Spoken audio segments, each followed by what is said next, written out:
Welcome back to the What's Your Take podcast. My name is Juston Lewis, and I'm here with Joshua Miller. Josh, say what's up to the people, man. What's happening, everybody?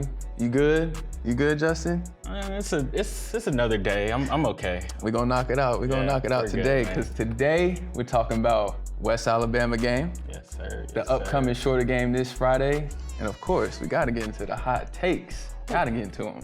But before we get into that, quick little shout out. Shout out. Shout out to them Golden Rams. Yes, Albany State beat West Georgia. How does that happen? At West Georgia. How does that happen? I don't know. What is this, the third game of the season? That's crazy. 26-14, West Georgia took the L. You know, we go to West Georgia. We do. We do go to West Georgia this year. We might have to make that trip if it's going to be a win, you know? Also, volleyball playing shorter today, kind of while we're shooting this episode. So good luck to you, volleyball. And golf's out there, Columbus State.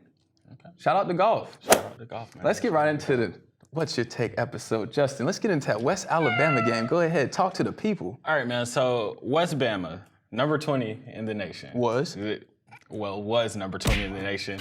They came in and we knew what type of game it would be. The Blazers started off really slow. They had a field goal and they had another field goal. So they only had 6 points in their first 4 drives. They punted the ball twice.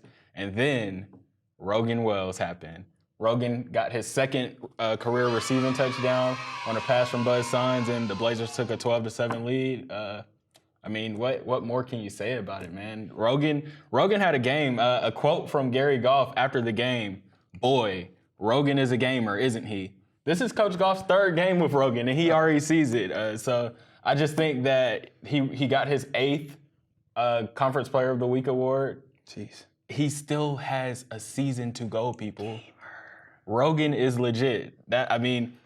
Also the defense. Do you want to talk a little bit about the Black Swarm? They had 5 takeaways in the contest. Oh man, the Black Swarm, 5 takeaways, 3 interceptions, 2 fumble recoveries. I mean, come on now. Boy, that's ridiculous numbers, man. The secondary, I think last year it was more of, the front and the linebackers, and this year I think the secondary is really the anchor of that defense. Corey Roberts. He had a tip drill interception. That's our guy. His second one of the year. Second one of the year. He leads the team in those. Thomas Nkoum, what was that? That was a sack. He had 1 sack, the only one in the game. 4 on the season. Jags had 5, everybody, if you're keeping track. That's 3 games, 4 sacks. He had 4 in 2 games. I mean, it's just very impressive. I think Lee Stalker is doing a great job. And even though we're seeing some faces that we didn't see last year, the rotation, it's like no production is lost. Right. I mean, Aaron Dawson had that, what was it, an 80-yard interception to kind of turn the tide. Exactly. When the Blazers were they were in a situation where West Alabama might have been able to come back, but he jumped that route right in front of us, actually. We were just sitting there, and I'm like, oh, man, the tight end just broke off the route, and what do you see? 80 going the other way. So easily. Yeah, the defense had a really strong showing. Offense had a really strong showing. It was an overall good game. The penalties. I mean, they're still working on that, Justin. They had 7 penalties for, I think, about 83 yards. So it's better than the week before where they had 12 for 98. But still, penalties, it's early in the year. I understand players are still getting back in their rhythm. Players are still getting back in game flow. Mm-hmm. But as we go on, penalties could be something to watch for. It could definitely be something that is a make or break in a game. So that's something I talked about in my Pick 6 columns, Valdosta Daily Times. We do this every week. Go ahead and tune in to that. Have you seen it yet? Now. It's been out for 2 days. We got some things coming soon. Yeah. Soon to that Daily Times. So, yeah, I mean, that's one thing that the defense, they did a good job. The offense, they did a good job. Special teams had a really good game. They went 3 for 3. They did.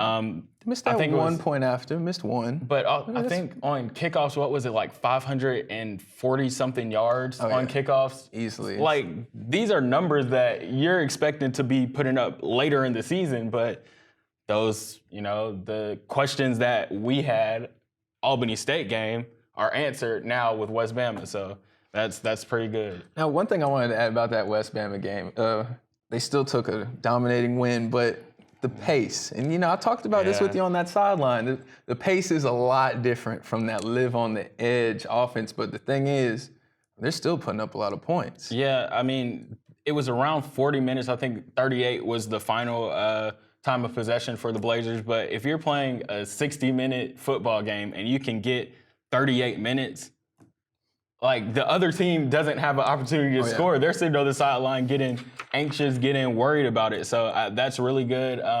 It's different from last year. It makes the game feel a lot different than last year where, for sure, the team just wanted to fire off. But, what can you really say? It's not resulting in losses. It's not really hurting the team at this point. Not at all. So, I mean. They had 41 carries. Yeah. With 25 passing attempts. Yeah. I mean, it's a lot different, but one thing about Rogan, he had that hat trick or one rushing, one passing touchdown, and the receiving touchdown. Gamer. I mean, Rogan last week, he was my player to watch. I said, I think we'll get a classic Rogan Wells game. We got that. Rogan put up really, really good numbers. He took care of the ball. No turnovers in that contest from Rogan. I think that Rogan is a guy that Harlan. I won't go that far. I'm going Harlan. It's early in the season. I won't say that he will be the Harlan Hill winner. Last year, he was the runner-up for the Harlan. He probably should have won. He came out with that performance in the national championship afterwards. But, I mean, hey, Rogan is a guy. Rogan is a guy. Just a reminder, he beat the Harlan Hill winner in the Natty last year. He did. Thanks to his teammates. And the thing about Ferris State, who we played in the national championship, the Harlan Hill winner didn't even throw the last pass of their season. That is very true. We'll get into something else. Today, we're adding a new segment. Oh, okay. That is Word Association? Word Association. That's when me and Justin are provided with a word we haven't even seen yet from our lovely producer. I mean, are you nervous about this? Do you want to go first? I'll go first. Okay, I'm kind of nervous. I don't know what the word is, and we look at the word. We're on the spot with it. We associate it to really whatever we think. So, mine, dream, easily.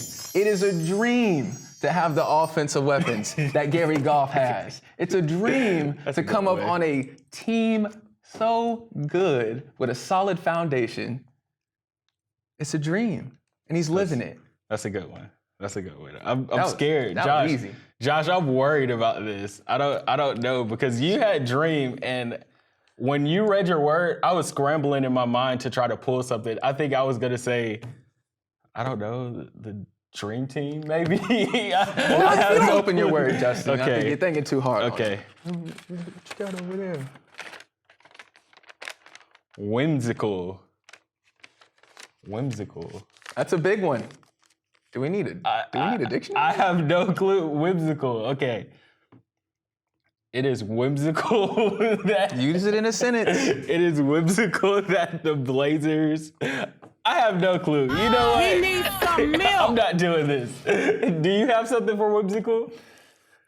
If I knew what it was, I don't know. I feel like I just got by our producers. I think our producers just wanted to take a shot at me.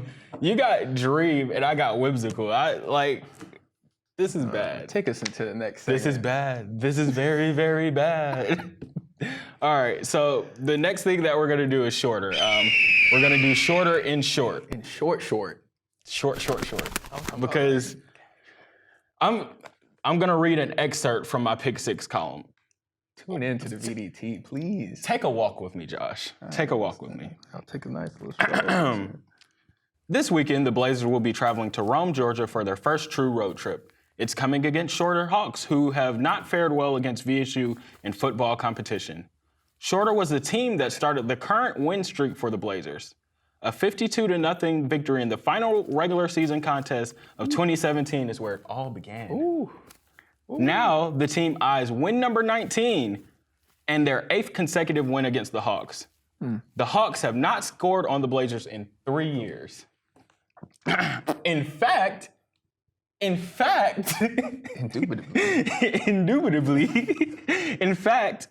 Blazers hold a 300-34 advantage over Shorter in their 7 meetings. The Hawks are on a streak of their own.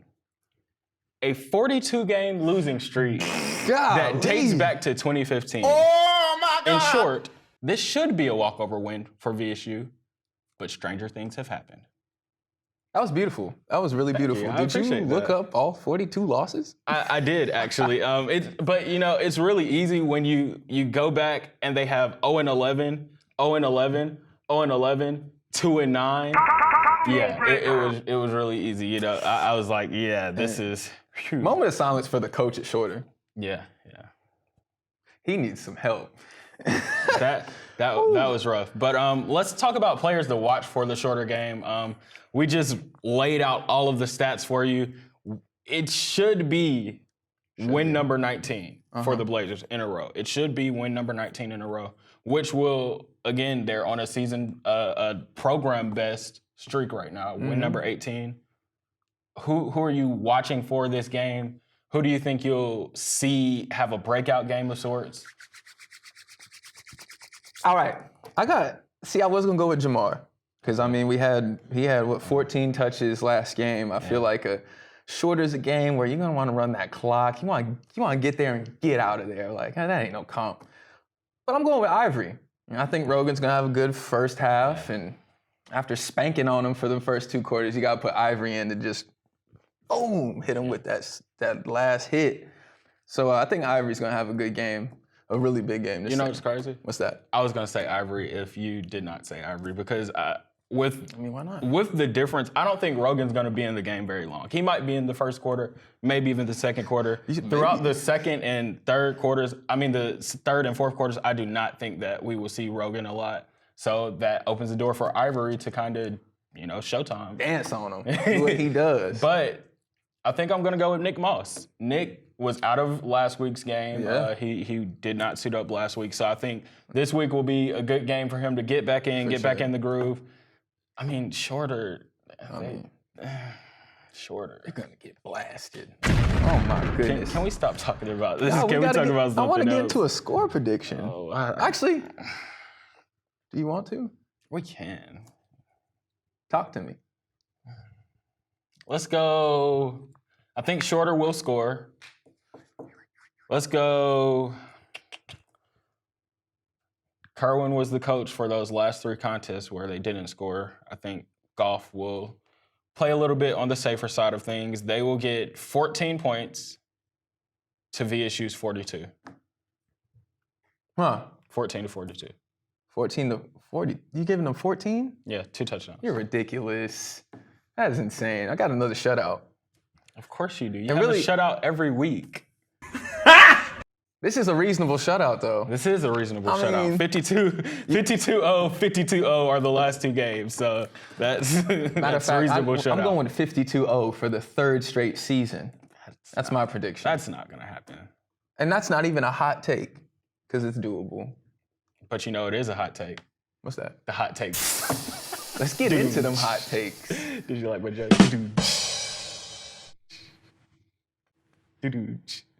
Okay. Whatever. Okay. I'll take the hot take. Over 500 yards of total offense. Now, I don't know how hot that is. Yeah, I was going to say, I don't know if that's a hot take, but it's a take. Over 550. He's playing with me. Okay. Total offense. That's a hot take. And I want another 3 takeaways from defense. I got 2 hot takes. I'm looking for both sides of the ball. Ooh. Wow. My hot take is gonna be simple. I've gone with defensive scores, special team scores. Neither of those have come true.